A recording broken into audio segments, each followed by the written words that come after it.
Global IT के YouTube channel में आप सभी का एक बार फिर से स्वागत है। आज जो है हम लोग स्टार्ट करने वाले हैं फिटर फर्स्ट ईयर की जो हमारी क्लासेस चल रही थी। चलिए ठीक है, एमसीक्यू सीरीज की जो क्लासेस चल रही थी उसका पार्ट 4 सॉल्व करेंगे। ठीक है, जो मैं आपको क्वेश्चंस करवाऊंगा उसका पीडीएफ आपको कहाँ से मिलेगा, तो उसके लिए आपको विजिट करना है www.globalit.org। इस वेबसाइट पर जाकर के आप बिल्कुल आसानी से पीडीएफ डाउनलोड कर सकते हैं। कैसे करना है मैं थोड़ा सा आपको यहाँ पे बता देता हूँ। आपको अपने मोबाइल फोन के गूगल में सर्च करना है ग्लोबल ITI। आपको सबसे पहली वेबसाइट मिल जाएगी global ITI 100% free study exam for ITI student के नाम से। इस पर आपको क्लिक कर लेना है। जैसे ही क्लिक करेंगे नया टैब आपके सामने कुछ टाइप से ओपन होगा। यहाँ पर जो सारे ऑप्शन आपको दिख रहे हैं, होम, हमारे बारे में, नई अपडेट, ITI कोर्स। ठीक है, अगर आप फोन में यूज करें तो नॉर्मली आपके ऑप्शन नहीं दिखाई देंगे। उसके लिए आपको क्या करना है, राइट साइड कॉर्नर में इस तरह से 3 डॉट बना हुआ है, इस पर आपको क्लिक कर लेना है। जैसे ही क्लिक करेंगे ये सारे ऑप्शन आपके सामने होंगे। उसके बाद आपको ITI कोर्स वाले ऑप्शन पे क्लिक करना है। यहाँ पे क्लिक करेंगे, देखिए electrician theory, fitter theory, employability, skill, workshop, calculation, ढेर सारे ऑप्शन आ गए ना। तो आपको जिस सब्जेक्ट का पीडीएफ डाउनलोड करना है उस ऑप्शन पे क्लिक करके उसका पीडीएफ डाउनलोड कर सकते हैं। जैसे कि मैं आपको थ्योरी का बता दूं, फिटर थ्योरी लिखा, फिटर थ्योरी पे क्लिक कर लीजिए।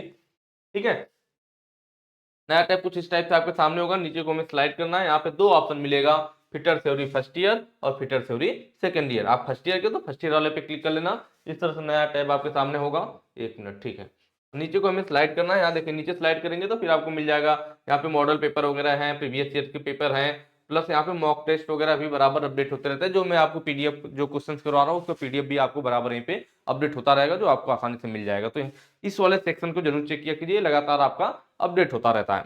चलिए क्वेश्चन की तरफ हम लोग चलेंगे। क्योंकि आज हमारा अकाउंट का पार्ट 4 है, तो अगर आपने इसके पहले का वीडियो नहीं देखा हुआ है तो पहले पुरानी वाली वीडियो देख लीजिएगा, उसके बाद इसको देखेंगे तो ज्यादा मजा आएगा। कैसे करना है आपको, तो आप अपने यूट्यूब में चले जाइए। जैसे आप ग्लोबल ITI सर्च करेंगे यूट्यूब में ना, हमारा चैनल आ जाएगा। वहां पे होम वीडियोज, उसके बाद शॉर्ट्स, लाइव, उसके बगल में होता है प्लेलिस्ट का सेक्शन। कौन सा सेक्शन होता है? प्लेलिस्ट। प्लेलिस्ट वाले पे आप क्लिक कर लेना। वहां पे फिर आपको फिटर थ्योरी फर्स्ट ईयर के नाम से प्लेलिस्ट बनी हुई मिल जाएगी। उस पर क्लिक करेंगे, सारी वीडियोज आपको एक साथ इकट्ठे मिल जाएगी। ठीक है, तो उस पर क्लिक करके आप लोग देख लेना। चलिए आज की तरफ, आज का जो पहला क्वेश्चन है हमारा, एक्स के रूप में चिन्हित भाग का नाम बताए। सबसे पहले हम देखते हैं यह चीज है क्या। तो हम देख रहे हैं आपके सामने क्या है, डिवाइडर है। क्या है? डिवाइडर।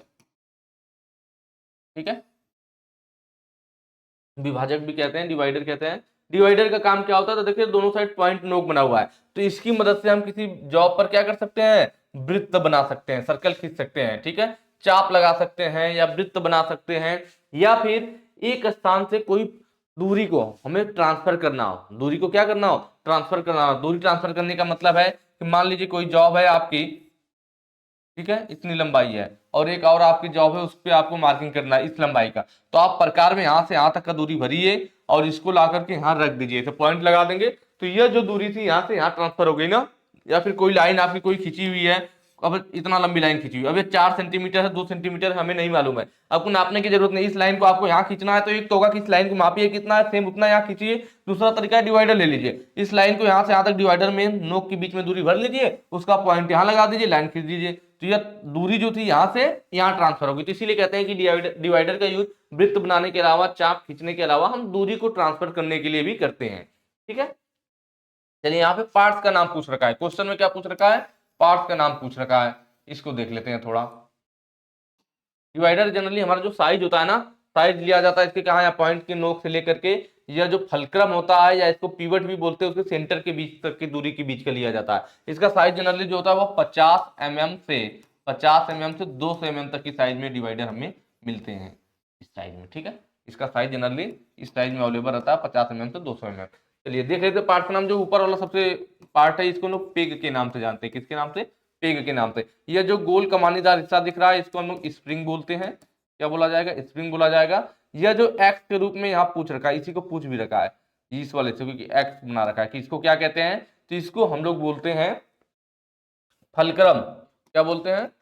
फलक्रम। फलक्रम का मतलब आलम बिंदु होता है, वह पॉइंट जहां कोई चीज घूमती है जिस पॉइंट पर। तो यही हमारा फलक्रम है। जो दोनों लेग को इसको फैलाएंगे या फिर पास ले आएंगे तो इसी पॉइंट पे यह घूमेगा, इसलिए इस पॉइंट को लोग फलक्रम या आलम बिंदु बोलते हैं। ठीक है, या फिर पिवट भी बोल दिया जाता है कहीं कहीं पे। क्या? पिवट। ठीक है, और यह जो है आपका, इसको बॉल बोला जाता है, बॉल जैसा दिख रहा है, बॉल बोलते हैं। यह जो है नट है हमारा, कैसा नट है? नडलिंग किया हुआ है, तो इसको नट नट बोलते हैं। ठीक है, नर्लिंग क्यों किया गया होता है, यहाँ आर छूट गया आपका। नर्लिंग क्यों किया जाता है, इसलिए जिससे हाथों की ग्रिप अच्छी बनी रहे, ठीक है, क्योंकि इस नट को हाथ के द्वारा ही टाइट और लूज करते हैं। प्लेन बिल्कुल रहेगा तो हाथ स्लिप करेगा, इसलिए इन नटों को क्या नर्लिंग कर दिया जाता है, खुरदरा पर बना दिया जाता है, जिससे हाथों की ग्रिप अच्छी बने। इसके आगे देखेंगे ये वाला जो हिस्सा है, यह क्या है हमारा, तो यह वाशर है, क्या लगा हुआ है यहाँ पे, वाशर लगा हुआ है, यह हमारा लेग है, ठीक है, इधर भी लेग है, इधर भी लेग है। ये सारे इसके पार्ट्स के नाम हो गए। और बात की जाए कि डिवाइडर का साइज कहां से कहां तक लिया जाता था, तो डिवाइडर के पॉइंट की नोक से लेकर के इसका जो फलक्रम था या पिवट के लिए इसके सेंटर तक है, क्योंकि ये पिवट हमारा से गोल में है ऐसे, तो इसके सेंटर तक पिवट या फलक्रम के सेंटर से लेकर के डिवाइडर के पॉइंट की नोक तक की जो सीधी दूरी होती है, इसी से हमारा क्या लिया जाता है, डिवाइडर का साइज लिया जाता है। तो ये हमारा क्लियर हो गया, यह क्या था हमारा फलक्रम वाला, या जो एक्स पूछ रखा था इसे फलक्रम या पिवट कहते हैं। ऑप्शन में देखेंगे डी है आपका फलक्रम, ठीक है। नेक्स्ट क्वेश्चन पे चलेंगे। अगला क्वेश्चन आपके सामने है, इस कोड़ी मापक यंत्र का नाम क्या है, इसका नाम पूछ रखा है, ठीक है। यह जो वाला हिस्सा होता है ना, इसको हम लोग स्टॉक बोलते हैं, क्या बोलते हैं, स्टॉक बोलते हैं। इसको हम लोग ब्लेड बोलते हैं, ब्लेड। इस वाले हिस्से को हम लोग ऑक्सिलरी ब्लेड बोलते हैं, ठीक है।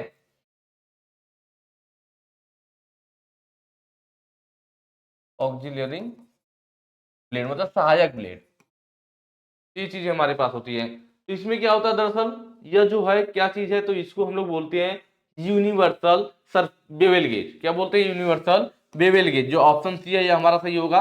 कहाँ यूज होता है अभी मैं आपको बताऊंगा। जैसे बीवेल गेज है, यह जो आपको दिख रहा है ना, यह फिगर हमारा बीवेल गेज है। इसमें दो चीजें हैं, इसमें यह स्टॉक है हमारा, स्टॉक है, और साथ में हमारा क्या है, ब्लेड है, ब्लेड है, दो हिस्सा है। जबकि इस वाले में स्टॉक ब्लेड के अलावा एक अलग से ब्लेड और लगा दी जाती है, जिसको हम लोग क्या एक्सिलरी ब्लेड कहते हैं। तो सिर्फ अगर स्टॉक और ब्लेड है, एक ब्लेड एक स्टॉक है, तो सिर्फ बेवल गेज बोला जाएगा। अगर एक स्टॉक ब्लेड के अलावा एक और एक्सिलरी ब्लेड है, उसकी सहायता करने के लिए एक और ब्लेड लगा दी गई है, तो उसे हम लोग यूनिवर्सल बेवल गेज बोलेंगे, ठीक है। और यह जो है बेवल प्रोटेक्टर, बेवल मतलब यहाँ पे जो हिस्सा दिखा रखा, प्रोटेक्टर मतलब चांदा, क्या होता है, चांदा। तो यहाँ बेवल प्रोटेक्टर है, चांदा है आपका। तो यह क्या होता है, इसमें जानते हैं, यहाँ से लेकर 0 से 180 डिग्री तक के कोण बने होते हैं, 0 से 180 डिग्री तक के कोण बने होते हैं। इसे मिनिमम हम लोग 1 डिग्री तक का कोण माप सकते हैं। मिनिमम कितना माप सकते हैं, 1 डिग्री तक का कोण माप सकते हैं। तो ये हमारा डायरेक्ट मेजरमेंट होता है, मतलब इसके द्वारा अगर हम कोई कोण मापेंगे तो हमें सीधे उसका मेजरमेंट मिल जाएगा, माप मिल जाएगा। जबकि जो हमारा यह बीवेल गेज था और यह universal surface sorry universal bevel gauge था, इन दोनों में क्या होता है कि हमें डायरेक्ट माप नहीं मिलती है। यह दोनों इनडायरेक्ट मेजरिंग टूल है। क्या है, इनडायरेक्ट। इनडायरेक्ट का मतलब अप्रत्यक्ष मापन, मापने वाले, माप लेने वाले यंत्र है। इनडायरेक्ट मेजरिंग इंस्ट्रूमेंट है, ठीक है। अप्रत्यक्ष वाला मतलब अगर हम इसमें कोई कोण भरेंगे, जिस किसी चीज का कोण मापना है, कोई टेपर मापना है, तो इस स्टॉक और ब्लेड के साथ एंगल को इसमें भर लेंगे, फिर इसको टाइट कर लेंगे यहाँ पे। उसके बाद क्या करेंगे, हमें क्योंकि इसमें कोई मार्किंग तो की नहीं गई है, तो हमें कोण कैसे मिलेगा, तो उस कोण को पता करने के लिए फिर हम इसको ले जाते हैं बेवल प्रोटेक्टर पे, और बेवल प्रोटेक्टर की मदद से चेक करते हैं कि इसका कितना कोण है इसके बीच में, तो हमें पता चलता है वो वस्तु का कितना। मतलब डायरेक्ट हमें इससे माप नहीं मिला, इसकी माप लेने के लिए, इसके द्वारा माप जानने के लिए हमें एक और इंस्ट्रूमेंट की जरूरत पड़ी। मतलब डायरेक्ट हमें नहीं पता चला, एक दूसरे आदमी की हेल्प लेने की पड़ी, इसलिए इसे इनडायरेक्ट बोलते हैं। एक दूसरे टूल की मदद लेनी पड़ी, इसलिए इसको इनडायरेक्ट बोलते हैं। वही चीज इसमें भी है, जो माप हम बीवेल गेज के द्वारा नहीं ले पाते हैं। अगर कोई ज्यादा कहते हैं ना कि थोड़ा कंजेस्टेड टाइप का, उस टाइप का माप है जिसको हम लोग बीवेल गेज के द्वारा नहीं ले सकते हैं, तो जो माप बीवेल गेज के द्वारा नहीं ली जा सकती है, उसके लिए फिर क्या बनाया गया, यूनिवर्सल सल्फेट गेज। इसके लिए इसमें एक एक्सिलरी ब्लेड की व्यवस्था की गई, जिससे माप को आसानी से ली जा सके।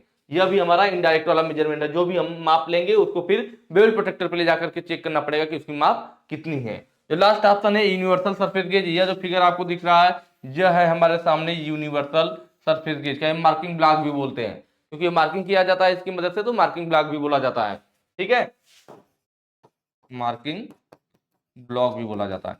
इसकी मदद से मार्किंग की जाती है।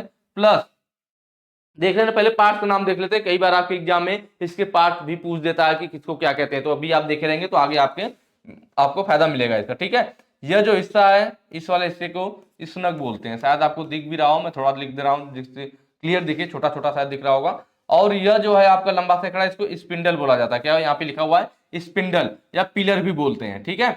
यह स्नग हो गया, और यह क्लैंपिंग नट हो गया, क्योंकि इसी की मदद से पकड़ते हैं, तो क्लैंपिंग नट बोला जाता है। किसको, इस वाले नट को, ठीक है। तो स्नग और क्लैंपिंग नट की मदद से हमने किसको पकड़ा, स्क्राइबर को, किस पे, स्पिंडल पे। तो ये हमारा क्या है, स्क्राइबर है, स्क्राइबर है। तो कई बार एक क्वेश्चन पूछ लेता है कि जो यूनिवर्सल सरफेस गेज होता है उसमें हम इस स्क्राइबर को किसकी मदद से पकड़ते हैं, तो स्क्राइबर को इस स्नग की मदद से पकड़ा गया है। तो स्क्राइबर को हम लोग किससे पकड़ते हैं, स्नग की मदद से पकड़ते हैं। नीचे देखा जाए तो यह जो स्क्रू है इसको हम लोग क्या कहते हैं, फाइन एडजस्टमेंट स्क्रू। यहां दिख रहा होगा आप लोगों को, यह आपका बेस है, यह बेस है, बेस पे यह फाइन एडजस्टिंग स्क्रू है। फाइन एडजस्टिंग स्क्रू किस पे लगा हुआ है, रॉकर आर्म पे लगा हुआ है। कहां लगा हुआ है, रॉकर आर्म पे लगा हुआ है। तो फाइन एडजस्टमेंट स्क्रू हमारा रॉकर आर्म पे लगा होता है। रॉकर आर्म हमारा किससे जुड़ा होता है, स्पिंडल से जुड़ा होता है। तो जब इसमें फायदा होता है, जो हमारा यूनिवर्सल सरफेस गेज है ना, इसमें हम स्पिंडल को भी आगे पीछे मूव कर सकते हैं, और हमारा स्क्राइबर तो ऊपर नीचे होता ही है, स्क्राइबर स्पिंडल के पर ऊपर नीचे हो सकता है, और जो हमारा स्पिंडल है उसको भी थोड़ा बहुत हम लोग एडजस्ट कर सकते हैं, इधर उधर झुका सकते हैं। उसी के लिए हमारा यह व्यवस्था लगाई गई होती है यहाँ पे, फाइन एडजस्टमेंट स्क्रू और rocker arm. Fine adjustment screw की मदद से सूक्ष्म मात्रा में हम लोग स्पिंडल को भी थोड़ा बहुत एडजस्ट कर सकते हैं। और ये जो दो लगे होते हैं दोनों गाइड पिन बोलते हैं, इन दोनों को क्या बोलते हैं, ये जो दोनों होती है गाइड पिन होती है, जो कि सरफेस के सहारे चलती है,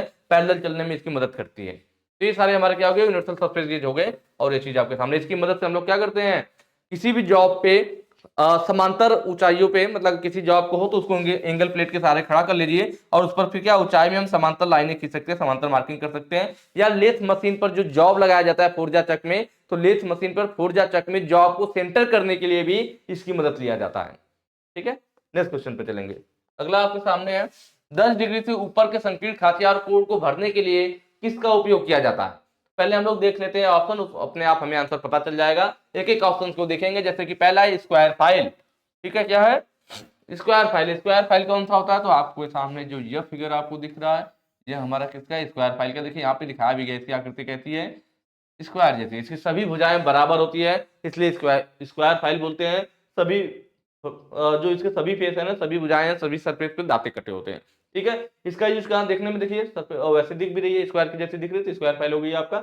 इसका यूज करते हैं कि आयताकार ऐसे ग्रुप बना हुआ हो, खांचा बना हुआ हो, या फिर कीवे में आपको खांचा सॉरी जो कीवे कटा होता है, जो खांचा कटा होता हो, उसकी फाइलिंग करनी हो, या ऐसे आयताकार या वर्गाकार ग्रुप्स बने हुए हो, तो उनकी फाइलिंग करने के लिए हम लोग किसका यूज करते हैं, स्क्वायर फाइल का यूज करते हैं। उसके बाद बारी आती है हाफ राउंड फाइल की। ठीक है, तो इसकी आकृति देखिए, ये हाफ राउंड है, हाफ राउंड है, अर्धवृत्ताकार आकृति की है, तो हाफ राउंड फाइल हो गया। ठीक है, इसका क्या होता है, नीचे का हिस्सा ऐसे हाफ राउंड में होता है, ऊपरी सरफेस ऊपरी हिस्सा प्लेन होता है। मतलब ध्यान से देखा जाए तो इसमें दोनों दो दो फाइल है, एक फाइल हाफ राउंड में आधा बना हुआ है और ऊपरी हिस्सा प्लेन है। जो प्लेन वाला हिस्सा है इससे हम लोग फ्लैट सरफेस की फाइलिंग कर सकते हैं, और जो यह अर्धवृत्ताकार आकृति वाला नीचे हिस्सा बना हुआ है, इसकी मदद से हम लोग आंतरिक वक्र सरफेस की भी, जैसे यहाँ पे देखिए अंदर की तरफ वक्र सरफेस बना हुआ है, तो वक्र सरफेस की भी फाइलिंग, वक्र सरफेस की भी फाइलिंग की जा सकती है। ठीक है, अगला है ट्रायंगुलर फाइल। ट्रायंगुलर मतलब त्रिकोणीय फाइल, त्रिभुजाकार का फाइल। ट्रायंगल का मतलब क्या, त्रिभुज के आकार का। तो यह वाली जो फाइल है यहाँ पे जो हमें दिखाई गई है, यह किसकी है, ट्रायंगुलर फाइल है। आप ध्यान से देखेंगे तो यहाँ पे देखिए कुछ दिखाया भी गया कि ऐसे ऐसे ऐसे, इसकी आगे से आकृति देखेंगे, यहाँ पे देखिए कट करके दिखाया गया, त्रिभुज की आकृति बनती है। तीनों सरफेस पे यहाँ पे क्या होता है, दाता कटा होता है, और इसका जो एंगल होता है, तीनों भुजाएं समान होती है, और तीनों एंगल 60-60 डिग्री के होते हैं। कितने कितने डिग्री के, 60-60 डिग्री के होते हैं। इसका मतलब यह जो त्रिभुजाकार फाइल है, इसके तीनों एंगल कितना है, 60-60 डिग्री के है। तो हम 60 डिग्री से कम कोण के खांचे को हम लोग इसकी मदद से फाइलिंग नहीं कर सकते हैं। ऐसे देख रहे हैं, या ऐसा खांचा भी टाइप का बना हुआ है, तो इसका एंगल अगर 60 डिग्री से ज्यादा रहेगा तभी हम उसकी फाइल त्रिभुजाकार फाइल की मदद से कर पाएंगे। उसकी फाइलिंग हम तभी त्रिभुजाकार फाइलिंग से कर पाएंगे जब उस खांचे का एंगल क्या हो, 60 डिग्री से ज्यादा हो। तो कहीं भी त्रिभुजाकार इस तरह से खांचा कटा हुआ, वी टाइप का खांचा कटा हुआ, तो उसकी फाइलिंग इसकी मदद से कर सकते हैं। लेकिन हमें ध्यान रखना है कि उसका जो खांचा होना चाहिए वो 60 डिग्री से ज्यादा हो। उसके बाद आएगी क्या, नाइफ फेस फाइल। ठीक है, नाइफ फेस फाइल में क्या होता है, तो यह जो फिगर आपको दिख रहा है नाइफ फेस फाइल बोलते हैं। नाइफ फेस का मतलब चाकू के धार के समान, चाकू, नाइफ का मतलब क्या, चाकू। तो जैसे चाकू में होता है ना भाई, चाकू आप ध्यान देखोगे तो ऊपरी सरफेस थोड़ा चौड़ी रहती है, और नीचे क्या होता है, नुकीला हो जाता है, जिससे कि वो कटाई कर सके। तो उसी तरह से देखिए नाइफ फेस फाइल में भी दिखाया गया कि ऊपरी सरफेस हमारी चौड़ी है, और नीचे इस तरह से मिली। यह समद्विबाहु त्रिभुज की तरह, इसकी दो भुजाएं बराबर है। ठीक है, तो यह देख रहे हैं, यह ऐसे चाकू के समान इसकी एज बन जा रही है, इसीलिए इस फाइल को हम लोग क्या कहते हैं, नाइफ एज फाइल कहते हैं। इसका एंगल कितना होता है, तो इसका यह जो एंगल होता है हमारा ना, यह एंगल हमारा 10 डिग्री होता है। कितना होता है? 10 डिग्री होता है। अब यहां से आपको अंदाजा लग गया होगा, इसीलिए क्वेश्चन में बोला था कि 10 डिग्री से ऊपर के संकीर्ण खांचों के कोण को भरने के लिए या उसकी फाइलिंग करने के लिए, तो हम यहाँ पे देख रहे हैं कि भाई इसका एंगल 10 डिग्री है, तो ये 10 डिग्री से कम एंगल वाले कोण का तो फाइलिंग कर नहीं पाएगा, तो 10 डिग्री से जो ज्यादा होगा उसका कर लेगा। लेकिन जो नाइफ एज फाइल थी, सॉरी ट्रायंगुलर फाइल थी, इसके द्वारा भी हमारा त्रिभुजाकार खांचे का हो जाता, लेकिन इसमें क्या था, इसका एंगल 60 डिग्री था, तो ये 60 डिग्री से ज्यादा करता, उसके नीचे का नहीं कर पाता। लेकिन यहाँ 10 डिग्री से ऊपर पूछा हुआ था, तो हमें मालूम है नाइफ एज फाइल का एंगल 10 डिग्री होता है, तो 10 डिग्री से ऊपर के खांचे के लिए नाइफ एज फाइल यूज की जाएगी। तो यहाँ पे ऑप्शन डी आपका सही हो जाएगा। क्लियर हुआ? बिल्कुल आसान है। चलिए नेक्स्ट क्वेश्चन पे चलेंगे। उस दोष का नाम बताइए जो धातु के चिप्स फाइल के दांतों के बीच घुस जाते हैं। ठीक है, जब हम फाइल के द्वारा किसी भी जॉब की फाइलिंग करते हैं, जब फाइल के द्वारा किसी जॉब की फाइलिंग की जाती है, तो जो जॉब होता है उस पर से जो हमारा मेटल उतरता है वो बारीक चूड़ के रूप में, चिप्स के रूप में निकलता है, वो हमारा फाइल के दांतों के बीच में भर जाता है। जो हमारी फाइल होती है ना, फाइल पे जो दांते कटे होते हैं, जो फाइल पे हमारे दांते कटे होते हैं, उनके बीच जाकर के यह क्या होता है, उसके बीच जाकर के वो चिप्स या जो बुरादा निकलता है वो भर जाता है। जब इनके दांतों के बीच में वो चिप्स या बुरादा भर जाएगा तो क्या दिक्कत होगी कि ये एक तो फाइल जो है ठीक से कटिंग नहीं कर पाएगी, उतनी अच्छी फाइलिंग नहीं कर पाएगी, कटिंग नहीं कर पाएगी। दूसरी चीज, इसमें जो बुरादे भरे हुए वो बार बार क्या होंगे, जो हमारी जॉब है उसके सरफेस पे गिरते रहेंगे थोड़ा थोड़ा करके, तो इससे क्या होगा, वो फाइल के बीच में आएंगे और उस पर रगड़ खा करके उस सरफेस पे स्क्रैच मारेंगे, अच्छी फिनिशिंग नहीं होने देंगे। तो यह दिक्कत होती है किससे, फाइल की पिनिंग से। तो उसी को फाइल की पिनिंग बोला जाता है, पिनिंग ऑफ फाइल, फाइल की पिनिंग। जब जॉब के जो चिप्स हैं, जो बुरादे हैं, बारीक चूड़ है, वो फाइल के दांतों के बीच में भर जाता है, तो उसी को पिनिंग ऑफ फाइल बोला जाता है। ठीक है, इसको फिर सही करने के लिए हम लोग क्या फाइल कार्ड यूज करते हैं, स्टील का फाइल कार्ड होता है। फाइल कार्ड क्या होता है, फाइल कार्ड इस तरह से लकड़ी का इस तरह से हैंडल टाइप का बना होता है, इसमें कई सारे पतले पतले क्या तार होते हैं, तार निकले रहते हैं, उनकी मदद से इसको हम लोग सही करते हैं, इसमें जो चिप्स फंसे हुए उसको बाहर निकालते हैं। लेकिन फाइल कार्ड में क्या रिस्क रहता है कि जब इसमें क्योंकि स्टील के तार निकले हुए होते हैं, तो उससे जब हम इसमें से चिप्स निकालने की कोशिश करते हैं तो वह तार क्या करते हैं, फाइल के कटिंग एज को खराब कर देते हैं। इसीलिए इस केस में कभी कभी हम क्या करते हैं, जो सॉफ्ट मटेरियल है, जैसे कि कॉपर हो गया या फिर ब्रास हो गया, कॉपर या ब्रास की स्ट्रिप लेते हैं, पट्टी लेते हैं और उसको घिसते हैं इस पे, जिससे कि इसमें की चिप्स निकल जाए। तो कॉपर या ब्रास सॉफ्ट होता है, इसलिए उससे घिस करके जब हम इसमें से बुरादे को निकालते हैं तो फाइल के कटिंग एज के खराब होने का चांस नहीं होता है। फाइल कार्ड से भी कर सकते हैं, बट फाइल कार्ड से थोड़ा इसके कटिंग एज खराब हो सकती है फाइल की, इसीलिए हम कॉपर या ब्रास की स्ट्रिप यूज कर लेते हैं। ठीक है, एक चीज और है, कभी कभी पूछ लेता है कि फाइल पे ऐसा क्या किया जाए जिससे कि इसमें पिनिंग कम हो, पिनिंग कम हो या फिर कम मटेरियल काटे, भेदन क्षमता कम रहे इसकी, या फाइल में पिनिंग कम हो, कम चिप्स भरे, इसके लिए क्या करें, तो इसके लिए फाइल की सरफेस पे हम लोग क्या लगा देते हैं, चौक लगा देते हैं। क्या लगा देते हैं, चौक लगा देते हैं। चौक लगाने से क्या होता है, फाइल में पिनिंग कम होती है। ये सब पॉइंट याद रखिएगा। बाकी सब अलग अलग, फाइल बाइट, फाइल वार्पिंग, ये सब कुछ नहीं है। ग्लेजिंग ऑफ फाइल जो होता है, तो फाइल में ग्लेजिंग नहीं होता है, ग्लेजिंग हमारा किस में होता है, ग्राइंडिंग वाले में होता है। नेक्स्ट क्वेश्चन पे चलेंगे। आयल ग्रुप्स को काटने के लिए किस श्रेणी का उपयोग किया जाता है। देखिए यहाँ पे जो जो चीजें दिया हुआ हम लोग सबके बारे में डिटेल से देख लेंगे, जिससे कि उससे रिलेटेड आगे कोई भी क्वेश्चन आए तो हमें दिक्कत ना हो। चलिए, पहला कौन सा चीजल कह रहा है, फ्लैट चीजल कह रहा है। फ्लैट चीजल कौन सी होती है, यह आपको सामने दिख रही है, यह फ्लैट चीजल होती है। सबसे ज्यादा ये चीजल यूज की जाती है। इसका एंगल 35 डिग्री से 70 डिग्री होता है। एंगल कितना होता है भाई, एंगल जो होता है ना वो 35 डिग्री से 70 डिग्री होता है। अगर इसकी कटिंग एज की चौड़ाई पूछ ली जाए, क्या पूछ ली जाए, विड्थ पूछ लिया जाए, चौड़ाई पूछ दिया जाए, किसका, कटिंग एज का, कटिंग एज की विड्थ पूछ दी जाए, चौड़ाई पूछ दी जाए, तो वह होती है 16 से 32 mm। कितना होता है, 16 से 32 mm। इसका ज्यादातर यूज किया जाता है किस लिए, तो बड़ी सरफेस, कोई नॉर्मल सरफेस में मेटल है लोहे का, उसको काटना हो, या फिर बड़ी सरफेस पे हमें चिपिंग करना हो। क्या करना हो, चिपिंग करना हो, चिप्स के रूप में मटेरियल को हटाना हो, तो चिपिंग करने के लिए डबल पी रहेगा यहाँ पे, स्पेलिंग गलत हो जा रही है आजकल बहुत ज्यादा मेरी, ठीक है, तो चिपिंग रहेगा। अगला है वेब चीजल। तो यह जो फिगर आपको दिख रहा है ना, ये वेब चीजल का है, और यह यहाँ पे वेब चीजल का प्रोसेस दिखाया गया है। वेब चीजल इस टाइप से आपकी होती है। प्रोसेस क्या है इसका, तो जब हमें क्या होता है, चेन ड्रिलिंग, चेन ड्रिलिंग के बाद दो ड्रिल किए हुए होल के बीच का जब मटेरियल हमें हटाना होता है, तब हम लोग वेब चीजल के यूज करते हैं। जैसे कि यह फिगर आपको दिख रहा होगा, यहाँ पे क्या किया गया है, चेन ड्रिलिंग किया गया। क्या किया गया है, चेन ड्रिलिंग। चेन ड्रिलिंग मतलब एक श्रृंखला में ड्रिल कर दिया गया है, एक लाइन से एक क्रम में ड्रिल कर दिया गया है। ड्रिल करने के बाद जो दो होल बने हुए उनके बीच के मटेरियल को हटाने के लिए, देखिए यहाँ पे दिखाया भी गया, एक ड्रिल किया हुआ होल या इनके बीच का मटेरियल हटाने के लिए जो चीजल यूज की जाती है उसी को हम लोग वेब चीजल के नाम से जानते हैं। इसको हम लोग पंचिंग भी बोलते हैं। इस चीजल को क्या, पंचिंग, तो भी याद रखिएगा। हाफ राउंड चीजल आपके सामने यह है। हाफ राउंड चीजल की कौन सी फिगर है, यहाँ पे है, देखिए हाफ राउंड चीजल का फिगर यह है, ठीक है। ध्यान से देखेंगे तो ये आगे वाला ऐसा देखिए दिखाया गया है कि नीचे इसका कैसे है, राउंड में है। नीचे कैसे है, नीचे कैसा ऐसे राउंड में है, इसीलिए इसको हम लोग क्या कहते हैं, हाफ राउंड चीजल कहते हैं। इसके एंगल की बात की जाए तो इसका एंगल 35 डिग्री से 45 डिग्री रहता है। एंगल क्या रहता है, एंगल रहता है। कटिंग एज की चौड़ाई की बात कर लेते हैं। कटिंग एज जो इसकी है उसके विड्थ की बात कर लेते हैं। तो इसकी जो विड्थ होती है ना आपका हाफ राउंड है, ठीक है, 2 से 16 mm, ठीक है, 2 से 16 mm रहता है। और यह अगला क्या है आपका, डायमंड पॉइंट चीजल। क्या है, डायमंड पॉइंट चीजल। तो यहाँ पे देखिए, और रुक जाइए, इसका तो यूज रह गया ना, यही क्वेश्चन में पूछा भी है। देखिए इसका यूज क्या है, तो यहाँ फिगर में देखिए यह जॉब दिखाया गया और इसमें क्या काटा जा रहा है, इस तरह से नाली काटी जा रही है, टेढ़ी मेढ़ी नाली, मतलब ऑयल ग्रुप्स काटे जा रहे हैं जिससे कि ऑयल इसमें प्रवाहित हो सके। तो ऑप्शन यही पूछा भी था कि ऑयल ग्रुप्स को काटने के लिए किस छेनी का उपयोग किया जाता है, तो ऑप्शन सी सही हो जाएगा, half round chisel. Half round nose वाली जो चीजल होती है उसकी मदद से देखिए ऑयल ग्रुप काटा गया है, तो ऑयल ग्रुप हमारा हाफ राउंड चीजल की मदद से काटा जाता है।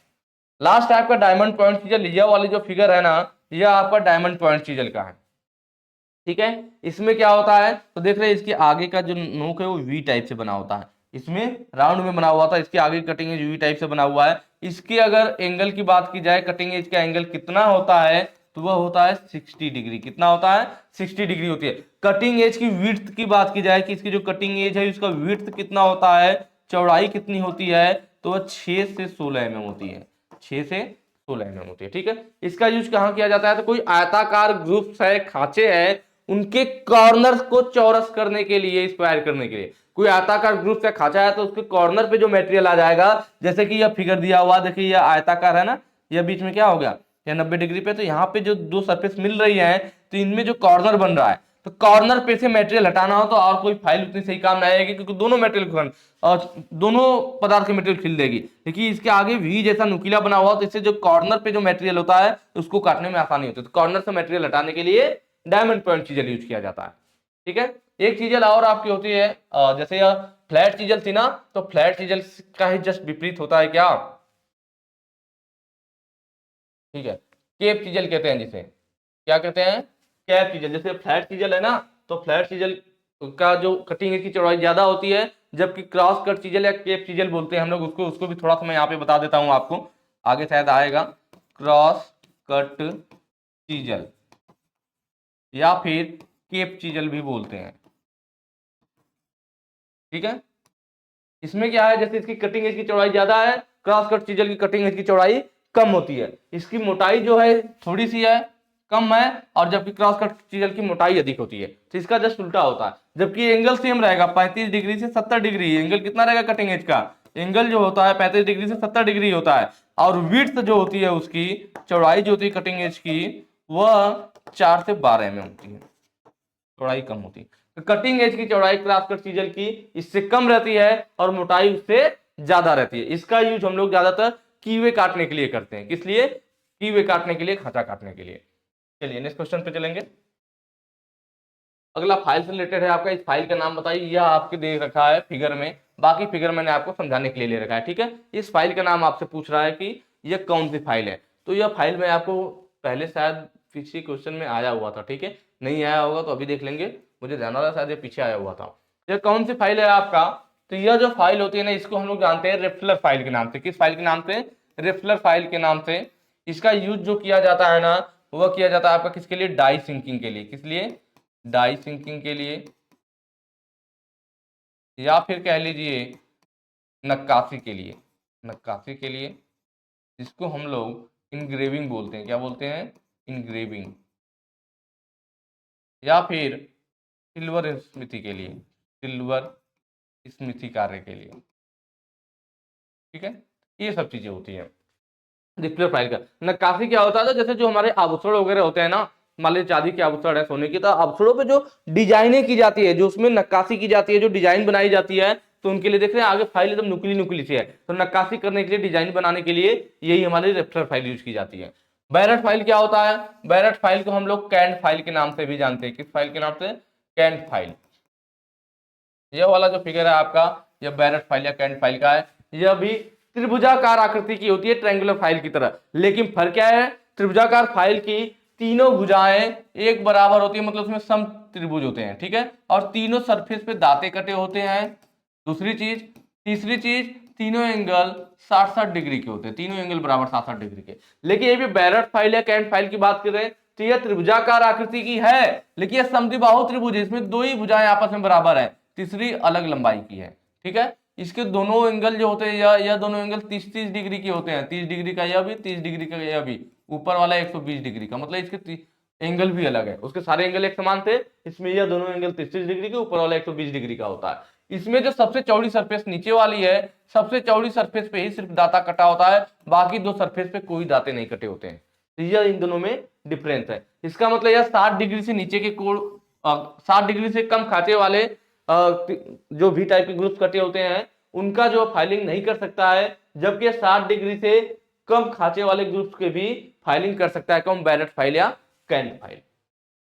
चलिए अगला क्या है, यह वाला क्रॉसिंग फाइल है। यह देखिए, यह जो फिगर है आपका, यह क्रॉसिंग फाइल का है। क्रॉसिंग फाइल में क्या होता है, जो क्रॉसिंग फाइल होती है ना, दो अलग अलग अर्धवृत्ताकार भाग से मिलकर बनी होती है, दो अलग अलग अर्धवृत्ताकार भाग से मिलकर बनी होती है। जैसे कि यह फिगर में देखिए दिखाया गया है कि एक अर्धवृत्ताकार भाग अलग और दूसरा अलग, और दोनों सरफेस पे दांते कटे होंगे।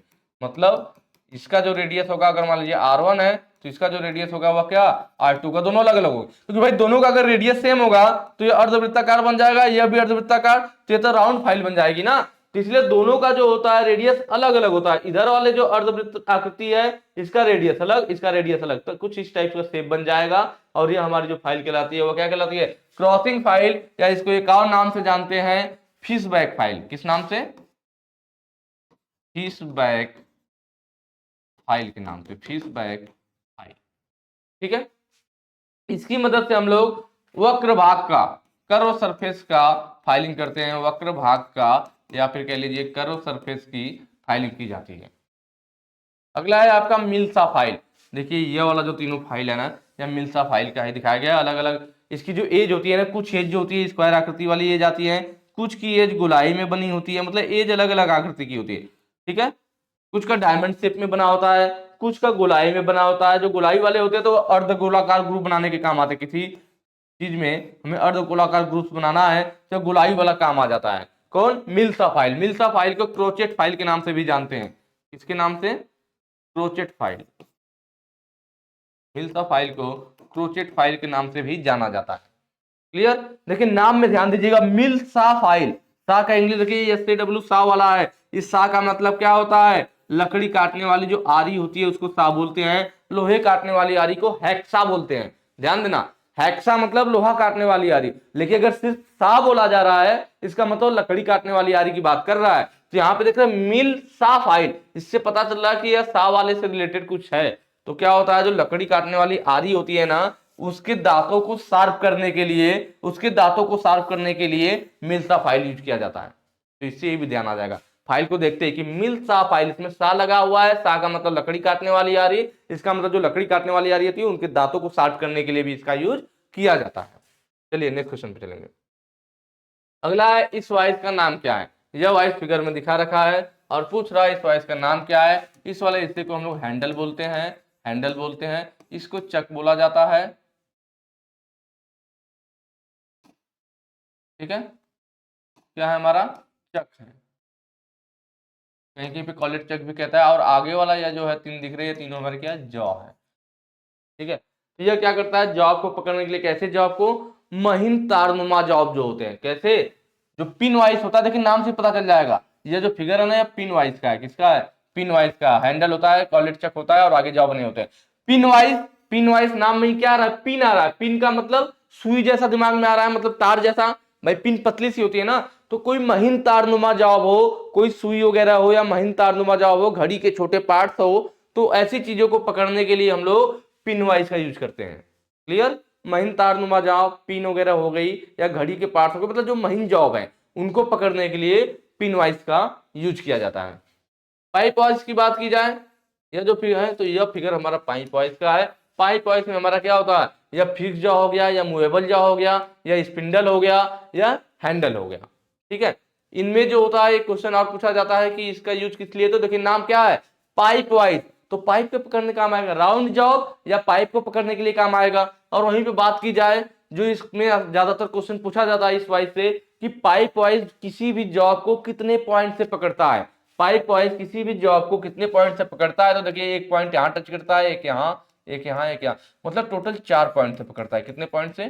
4 पॉइंट से। यह एक क्वेश्चन कई बार आपके कॉम्पिटिटिव वाले एग्जामिनेशन में भी पूछा गया है। तो पाइप वाइज हमारा किसी भी जॉब को 4 पॉइंट से पकड़ता है। एक चीज और, पाइप वाइज का साइज कैसे लिया जाता है, तो पाइप वाइज में पकड़ी जा सकने वाली अधिकतम व्यास की जो पाइप होती है, वही उसके क्या होती है, पाइप वाइज का साइज होता है। कि मतलब किसी भी पाइप वाइज में कितना हम अधिकतम व्यास की पाइप को पकड़ सकते हैं, वही पाइप वाइज का साइज होता है। जनरली पाइप वाइज में हम लोग 63 mm तक के व्यास के पाइप को पकड़ सकते हैं। कितना?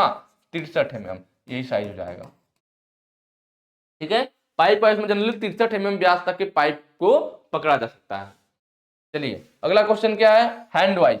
ये जो फिगर आपको दिख रहा है ना, यह हैंड वाइज का है। इसकी जो लंबाई होती है, यह पिवट के सेंटर से लेकर के इसकी जा तक की सीधी दूरी होती है, यही इसकी लंबाई होती है। लंबाई इसकी जनरली 125 से 150 mm होती है। कितना होता है? 125 से 150 mm होती है। और इसकी जो जॉ की चौड़ाई होती है, यहाँ से यहाँ तक जनरली जॉ की इसकी जो चौड़ाई रहती है वो 40 से 44 mm रहती है। ठीक है, इसको हैंड वाइज कहते हैं क्योंकि इसको हाथ में पकड़ करके यूज करते हैं। इसके ये दोनों जॉ हो गए, इस वाले हिस्से को जो यहाँ पे टेढ़ा सा दिखा रखा है इस तरह से, इसको हम लोग स्प्रिंग बोलते हैं। क्या बोलते हैं? स्प्रिंग बोलते हैं। यह आपका विंग नट होता है। विंग नट ऐसी जगहों पे यूज किया जाता है जहां पर हमें हाथ के दबाव के द्वारा ही नट को खोलना हो और टाइट करना हो। ठीक है, चलिए इसका यूज कहाँ करेंगे थोड़ा सा देख लेते हैं। तो स्क्रू पकड़ना हो, क्या पकड़ना हो? स्क्रू को पकड़ना हो, रिवेट को पकड़ना हो, कील को पकड़ना हो। ठीक है, स्क्रू, रिवेट, कील वगैरह को पकड़ना है, तो ऐसी जगहों पे हम लोग यह हैंड वाइज यूज कर लेते हैं। या फिर एक चीज और, आप ड्रिल बिट वगैरह छोटी पकड़नी हो, या फिर जैसा कि मैंने एक बार बताया हुआ है कि अगर किसी ड्रिल मशीन पे आप क्या पतली प्लेट में ड्रिल कर रहे हो, किसमें? पतली प्लेट में ड्रिल कर रहे हो, तो अगर पतली प्लेट होगी, अगर वाइस में उसे दबाने की कोशिश करेंगे तो प्लेट मुड़ जाएगी, तो वाइस में दबा नहीं सकते। हाथ में पकड़ के अगर सोचेंगे ड्रिल करना, जो ड्रिल बिट घूमेगी झटका पे, तो अगर उसमें फंसेगी तो आपके हाथ वह घूम जाएगा आपका प्लेट, और आपके हाथ में चोट लग जाएगी। तो पतली चद्दर या प्लेट में अगर हमें ड्रिल करना होता है तो उसको पहले हैंड वाइज में पकड़ते हैं, फिर इसकी मदद से ड्रिल पे रख करके ड्रिल भी कर सकते हैं।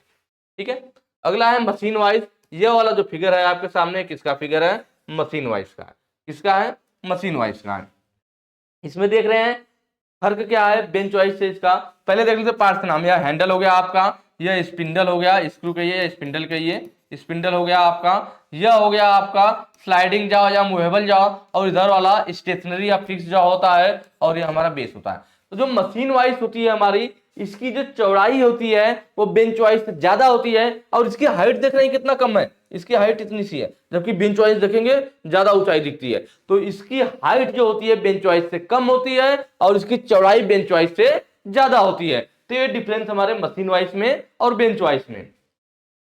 ठीक है, और एक चीज और, ये मशीन वाइज को हम लोग जनरली मशीन वाइज क्यों कह रहे हैं? क्योंकि इस वाइज को हम लोग जनरली मशीन के टेबल पे यूज करते हैं। जैसे ड्रिल मशीन हो गया, ड्रिल मशीन के देखेंगे ड्रिल मशीन पे टेबल लगा होता है, उस टेबल में भी स्लॉट कटे होते हैं, टी स्लॉट टाइप का, उसमें टी बोर्ड लगा करके इस देख रहे हैं यहाँ पे इस वाइज में भी स्लॉट कटा हुआ है। तो इस वाइज को मशीन के टेबल पे फिक्स करेंगे, और जॉब यहाँ पे बधा होगा, तो ड्रिल मशीन के जब वो पॉइंट के सीध में आ जाएगा उसके, और ड्रिल को इसके पॉइंट के सामने सेट कर लेंगे। ठीक है, उसके बाद फिर जो है हम लोग यहाँ पे क्या करेंगे, इस चीज को ड्रिल करेंगे। ठीक है, तो सेट करने के बाद तो ये ड्रिल जो टेबल वाइज है, टेबल वाइज में क्या होगा, जो इसके साथ होल रहेगा उसमें यह फिक्स हो जाएगा, और उसके साथ ही अपना आराम से ड्रिल हो जाएगा। ठीक है, एक सेकेंड, थोड़ा सा फोन बज रहा है।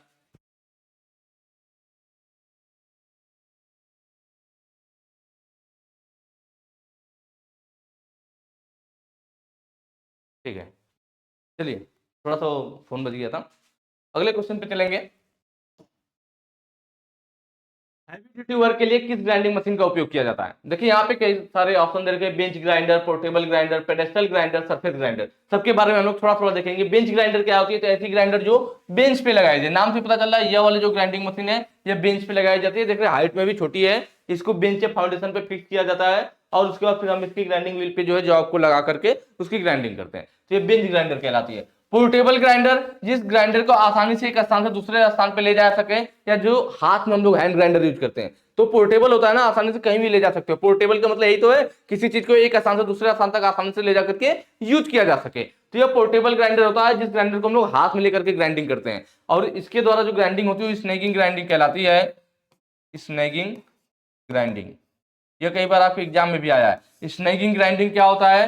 तो वह ग्राइंडिंग होती है जिसमें हम लोग क्या करते हैं, फिनिशिंग को ध्यान में न रखते हुए, जब किसी जॉब पर से फिनिशिंग को ध्यान में न रखते हुए उस पर से अधिक मटेरियल उतारा जाए तो उसको स्नैगिंग ग्राइंडिंग के नाम से जाना जाता है।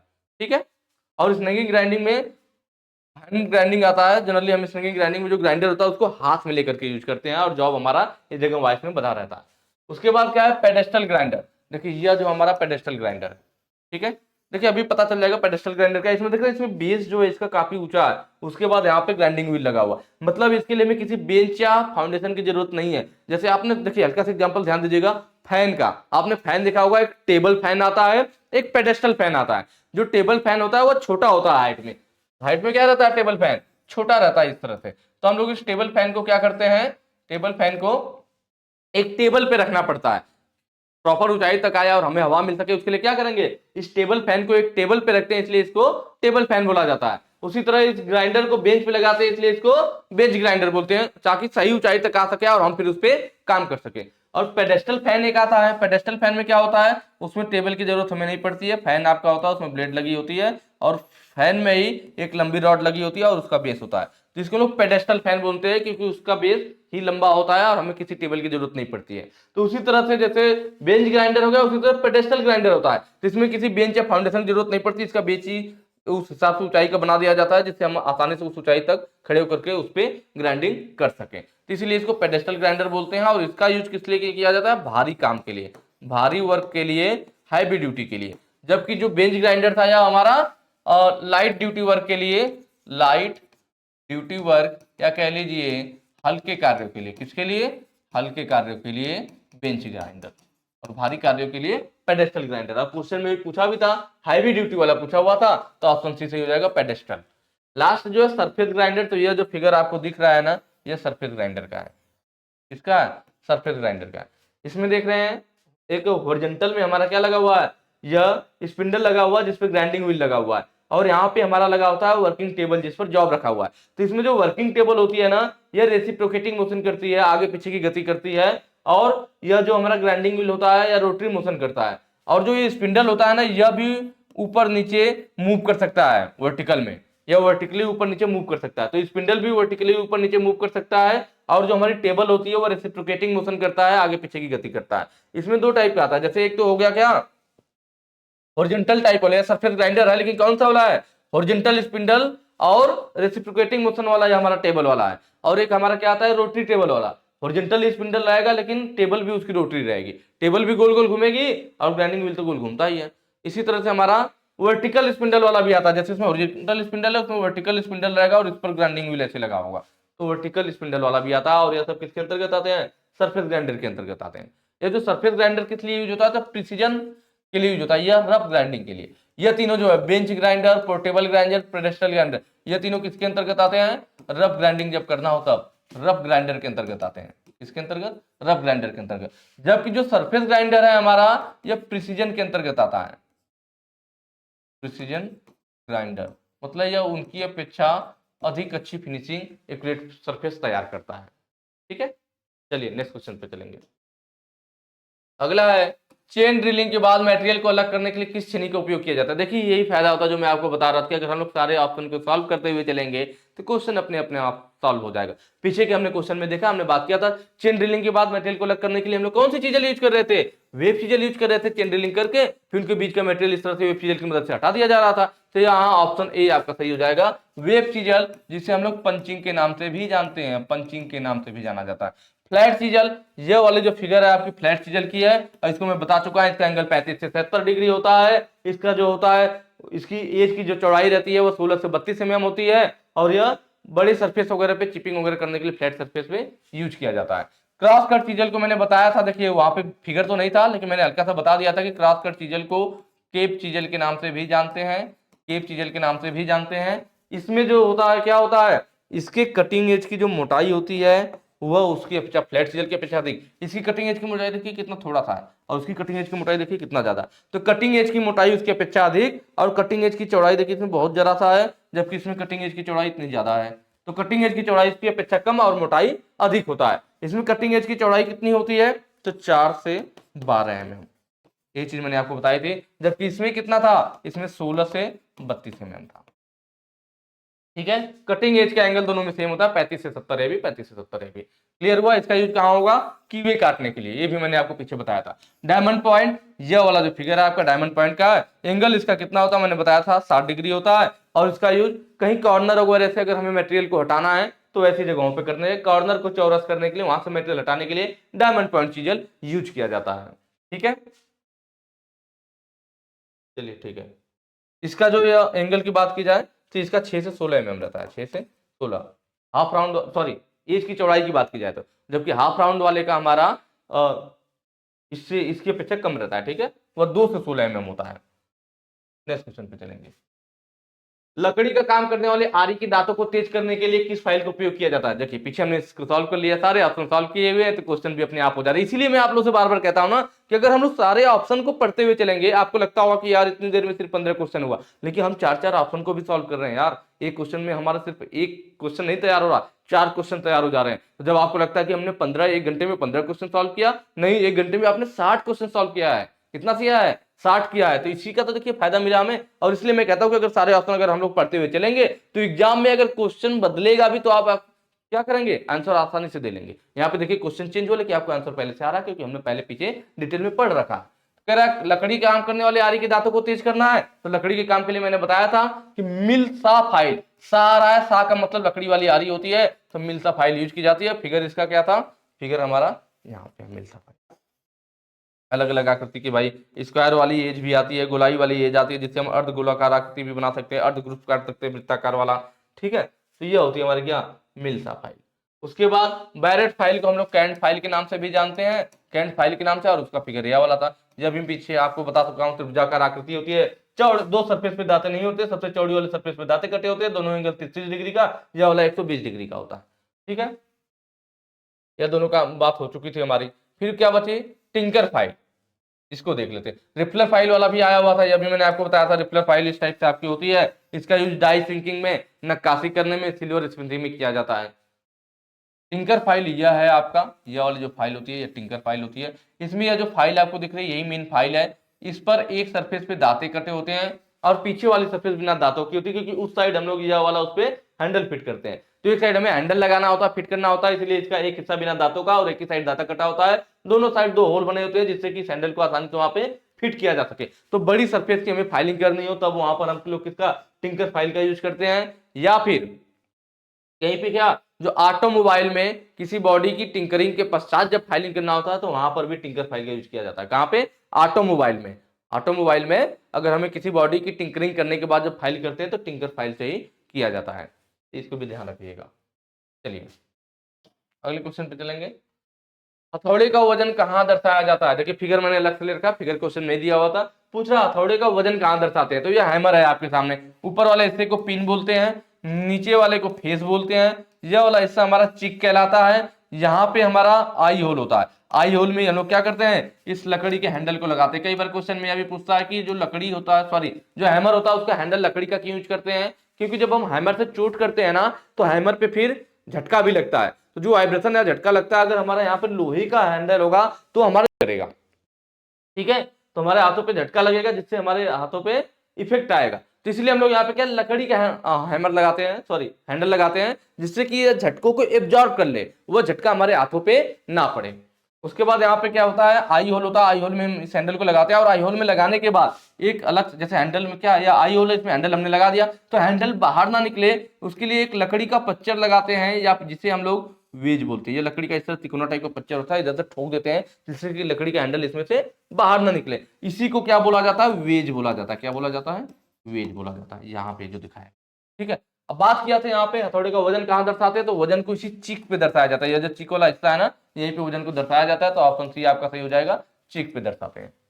ठीक है, एक और चीज होता है, कभी कभी पूछ लेता है कि हैमर का कौन सा हिस्सा सॉफ्ट रहता है, तो ये चीक वाला जो हिस्सा है इसी को थोड़ा सॉफ्ट रखा जाता है। क्या रखा जाता है, सॉफ्ट रखा जाता है। कभी कभी इस वाले हिस्से को, इन दोनों के बीच के हिस्से को पोस्ट भी बोल देता है। क्या बोल देता है, पोस्ट भी बोल देता है।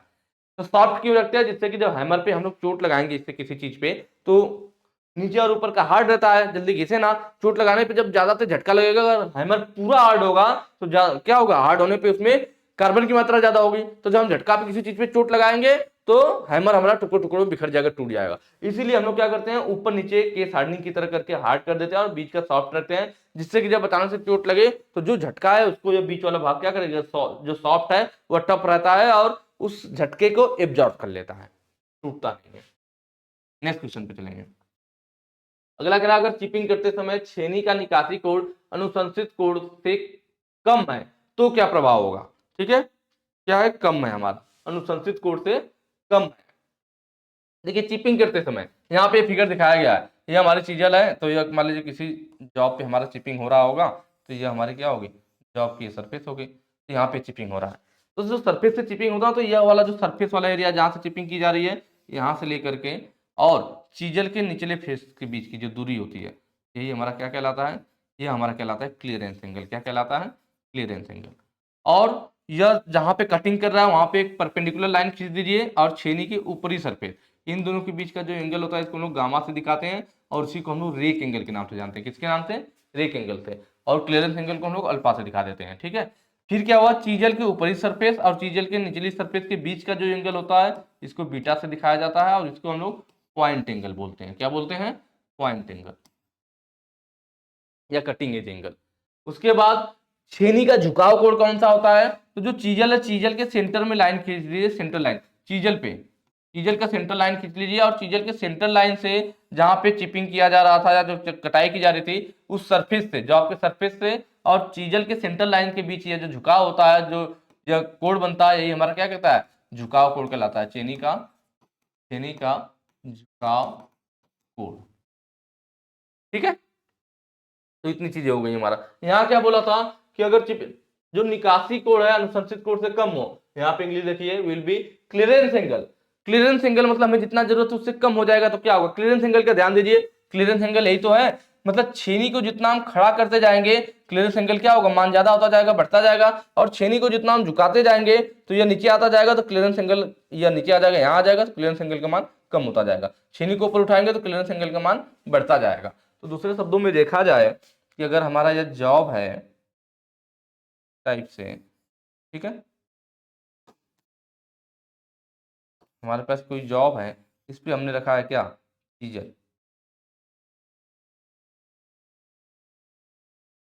चीजल को जब हमने खड़ा किया, खड़ा करेंगे तो ये निचली सरफेस से लेकर के यहाँ से खींच दिया जाए, यही हमारा क्या है, क्लियरेंस एंगल है, क्लियरेंस एंगल है।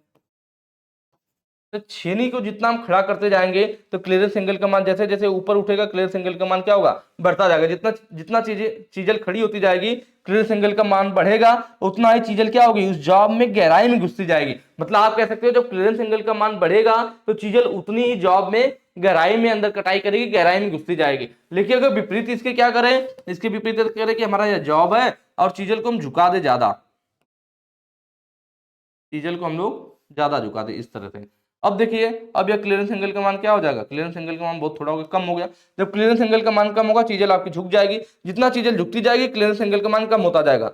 तो वही कह रहा, अगर कि ज्यादा कम हो जाए, ज्यादा कम होने पे क्या होगा, अगर आप इस पे हैमर से चोट करोगे तो इसके अंदर घुसेगी भाई, इसकी चीजल की एज ऊपर होगी नहीं, इस पे फिसल जाएगी भाई, जब खड़ी होगी तब तो अंदर घुसेगी। आप ज्यादा झुका दोगे, जब यहाँ से इस पे चोट करोगे तो क्या होगा, इसमें टच अगर सही से हल्का सा पकड़ेगा फिर स्लिप कर जाएगा। तो अगर हम क्लियरेंस एंगल का मान ज्यादा कर देंगे तो छेनी ज्यादा झुक जाएगी, जिसकी वजह से यह क्या होगा, इस पे स्लिप कर जाएगा। तो ऑप्शन ए देखिए, कटिंग एज घुस नहीं सकती है, छेनी फिसल जाएगी। सही बात है। ज्यादा क्लियरेंस एंगल का मान कम करेंगे, चीजें हमारी झुक जाएगी, तो यहाँ पे कटिंग एज घुसेगी नहीं, सीधे इस पे स्लिप कर जाएगी। नेक्स्ट क्वेश्चन पे चलेंगे। अगला कह रहा है तन्यता बलों के प्रभाव का विरोध करने वाली धातु की प्रॉपर्टी का नाम बताएं। देखिए सारे प्रॉपर्टी के बारे में हम लोग एक बार देख लेते हैं। डक्टिलिटी क्या होता है, डक्टिलिटी जो होती है हमारी ठीक है, तन्यता से मतलब होता है। डक्टिलिटी का मतलब किससे होता है, तन्यता का मतलब, तन्यता, ठीक है। मतलब अगर किसी धातु को हम तार के रूप में खींच सकते हैं और वो टूटे ना, अगर किसी धातु को तार के रूप में खींचा जा सके और वो टूटे ना, इसका मतलब उस धातु के अंदर डक्टिलिटी का गुण है। जैसे कि हम लोग एल्युमिनियम का तार बनाते हैं, कॉपर का तार बनाते हैं, चांदी का बनाया जा सकता है, सोने का बनाया जा सकता है। तो इनका तार इसलिए बनाया जा सकता है क्योंकि इनके अंदर डक्टिलिटी का गुण है। मतलब अगर किसी धातु को हम तार के रूप में खींच सकते हैं और वो टूट नहीं रही है, इसका मतलब उसमें डक्टिलिटी का गुण है। जिस धातु के अंदर डक्टिलिटी का गुण होगा उसे ही हम तार के रूप में खींच पाएंगे। टेनासिटी, टेनासिटी का मतलब दृढ़ता होता है। क्या होता है, दृढ़ता से मतलब होता है कि इस पर जो है टेंसाइल, मतलब जब हम उस पर टेंसाइल फोर्स लगाए, कोई वस्तु या हो गई हमारी, इस पर टेंसाइल फोर्स लगा रहे हैं, टेंसाइल मतलब खिंचाव बल, दोनों साइड से खींच रहे हैं और यह वस्तु खिंचाव बल का विरोध कर रही है और टूट नहीं रही है। हमने इस पे टेंसाइल फोर्स लगाया लेकिन ये वस्तु टूटी नहीं और उसने खिंचाव बल का विरोध किया, तो वही हमारा दृढ़ता या टेनासिटी कहलाती है। और क्वेश्चन भी वही पूछा था, तन्यता बलों के प्रभाव का विरोध करने वाली धातु का, जो टेंसाइल फोर्स का विरोध करे, कौन कर रहा है, टेनासिटी कर रहा है। ऑप्शन भी आपका सही हो जाएगा। इलास्टिसिटी क्या होता है, तो जब किसी वस्तु पे बल लगाया जाए, जब किसी वस्तु पे फोर्स लगाए, बल लगाए, उसकी आकृति में परिवर्तन आ जाए, पर जैसे ही हम बल को हटाए वो आपस अपनी प्रारंभिक स्थिति में आ जाए, वो उसका इलास्टिसिटी कहलाता है। जैसे स्प्रिंग है, स्प्रिंग लंबी होती है, हम उसको उंगली से दबाएंगे दब जाएगी। जैसे ही हमने बल लगाया स्प्रिंग पे, उसकी आकृति में परिवर्तन आ गया, पर जैसे ही हम फोर्स हटाएंगे स्प्रिंग फिर वापस अपने स्थान पर चली जाएगी। तो उसका मतलब उस स्प्रिंग के अंदर इलास्टिसिटी का गुण। इलास्टिसिटी का मतलब ही है जब किसी वस्तु पे बल लगाया जाए तो उसमें कंप्रेस करिए या फिर टेंसाइल कीजिए, कोई दिक्कत नहीं है, लेकिन जब बल लगाए तो आकृति में परिवर्तन आ जाए, लेकिन बल हटाते ही फिर वापस वो प्रारंभिक अवस्था में, अपने पूर्व वाली अवस्था में आ जाए, तो इसका मतलब उसमें इलास्टिसिटी का गुण है। मैंने एग्जांपल भी बताया था, जैसे कि रबर होता है, रबर को खींचेंगे बड़ा हो जाएगा, पर जैसे ही छोड़ेंगे फिर वो छोटा हो जाएगा। तो जब बल लगाया तो आकृति में परिवर्तन हुआ, बल हटाते ही वो अपने पूर्व अवस्था में आ गया, तो इसका मतलब उसमें भी इलास्टिसिटी का गुण है। मैंने एक चीज बताई थी कि कई बार आपके एग्जाम में पूछ लेता है कि सबसे ज्यादा इलास्टिसिटी किस में होता है, रबर में होता है, ठीक है, कि प्लास्टिक में होता है, कि स्टील में होता है। इस तरह से ऑप्शन होता है, तो आपको ध्यान रखना है कि सबसे ज्यादा इलास्टिसिटी, यहाँ पे लोग अक्सर कंफ्यूज हो जाते हैं कि रबर वाला, नहीं, रबर नहीं, स्टील। सबसे ज्यादा इलास्टिसिटी किस में पाया जाता है, स्टील में पाया जाता है। यह आपके कॉम्पिटिटिव वाले एग्जाम में भी यह क्वेश्चन कई बार पूछा गया है, ठीक है। तो सबसे ज्यादा इलास्टिसिटी रबर से भी ज्यादा है, किसमें, स्टील में। तो जरूर याद रखिए सबसे ज्यादा इलास्टिसिटी स्टील में पाया जाता है। मेलेबिलिटी क्या होता है, जब किसी मेटल को पीट पीट कर या किसी रोलर में दबा करके चादर के रूप में फैलाया जा सके और उसके किनारों पे क्रैकनेस भी ना आए, तो ये बोला जाता है कि उसमें मेलेबिलिटी का गुण है। मेलेबिलिटी का हिंदी क्या होता है, आघात, आघात वर्धनीयता। नाम में इसके देखिए छुपा हुआ है, वर्धनीय का मतलब बढ़ना, आघात मतलब चोट करने पर, चोट करने पर उसे बढ़ाया जा सके, चादर के रूप में फैलाया जा सके। नेक्स्ट क्वेश्चन पे चलेंगे। अगला कह रहा है एक्स रूप में चिन्हित भाग का नाम बताइए। आपके सामने क्या है, माइक्रोमीटर है। हम लोग सारे पार्ट्स के नाम देख लेते हैं। इसको हम लोग क्या बोलते हैं, फ्रेम बोलते हैं। क्या बोलते हैं, फ्रेम बोलते हैं। इस वाले हिस्सा को हम लोग, एक सेकेंड, इस वाले हिस्से को हम लोग जो यहाँ पे ब्लैक सा दिखाया हुआ, नर्लिंग किया हुआ, इसको हम लोग स्पिंडल लॉक बोलते हैं। स्पिंडल को, इसको घुमा करके लॉक कर देंगे तो स्पिंडल फिर आगे पीछे नहीं खिसकेगा। यह जो हिस्सा है यहाँ पे, इसको हम लोग बैरल या स्लीव बोलते हैं। क्या बोलते हैं, बैरल या फिर स्लीव के नाम से जाना जाता है। इसी पे हमारा इसका मेन स्केल बना होता है। यह जो होता है हमारा क्या होता है, थिम्बल होता है। क्या होता है, थिम्बल। यह जो होता है हमारा रैचेट स्टॉप होता है, रैचेट स्टॉप, ठीक है। या आगे यह वाला जो हिस्सा है, यह हमारा स्पिंडल होता है, स्पिंडल। क्वेश्चन में कौन सा पूछ रखा है, इसको पूछ रखा है, तो इस वाले हिस्से को पूछ रखा है, इसको क्या कहते हैं, तो इसको हम लोग कहते हैं एनविल। क्या कहते हैं, एनविल। ऑप्शन देख लीजिए, ऑप्शन ये आपका सही हो जाएगा, एनविल। आगे थिम्बल, स्पिंडल, स्पिंडल लॉक क्या है, यह भी आपको पता चल गया होगा। इसमें थोड़ा सा रैचेट स्टॉप का भी ध्यान देता है कि यह किस लिए होता है, तो एक समान, एक समान दबाव, एक समान जॉब पर कह सकते हैं, जॉब पर एक समान दबाव सुनिश्चित करने के लिए, दबाव सुनिश्चित करने के लिए।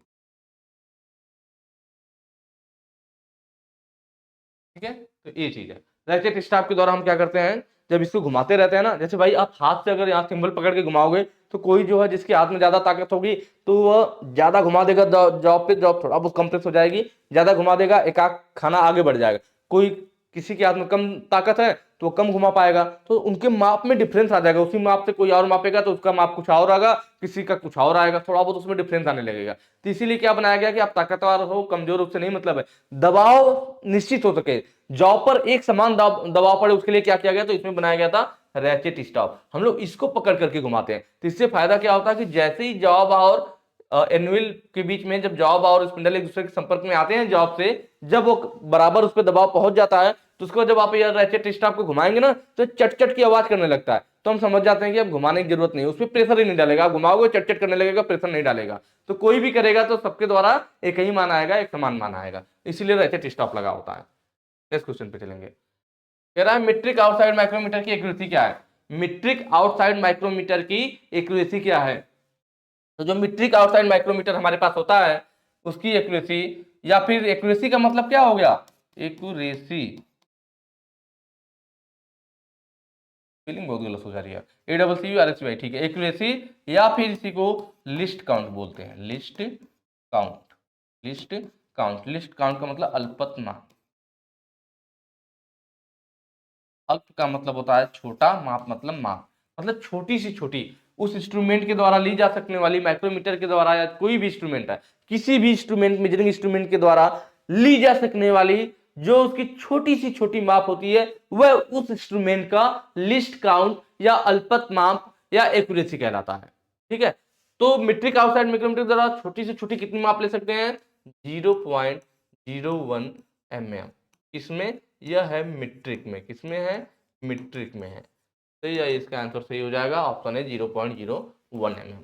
ठीक है, बाकी एक चीज और मैं बता दूं, अगर आप लोग एक अच्छी तैयारी, एक बेहतरीन तैयारी अपना करना चाहते हैं, अपनी थ्योरी बहुत ही अच्छा मजबूत बनाना चाहते हैं, तो उसके लिए आप लोग प्ले स्टोर पे हमारा ऐप अवेलेबल है ग्लोबल ITI के नाम से, आप वहां से हमारा ऐप डाउनलोड करके उसमें जाएंगे तो आपको फिटर थ्योरी की क्लासेज मिल जाएंगी, चैप्टर वाइज, हेडिंग वाइज, जो कि बिल्कुल डिटेल में कंप्लीट पढ़ाई गई है। तो आप वहां से एक अपनी अच्छी और बेहतरीन तैयारी कर सकते हैं, अगर आप करना चाहते हैं तो वहां पर जाके ज्वाइन कर सकते हैं। चलिए ठीक है, तो ये चीज क्लियर हो गया। 0.01 mm किसमें, मीट्रिक में जब बोला जाए, अगर वो ब्रिटिश में पूछ लिया जाए तो 0.001 इंच हो जाता है, क्या हो जाता है, इंच होता है, इंच, इसमें ब्रिटिश में। तो दोनों का आप ध्यान रखिएगा, ठीक है, कि मीट्रिक में क्या होता है, ब्रिटिश में क्या होता है।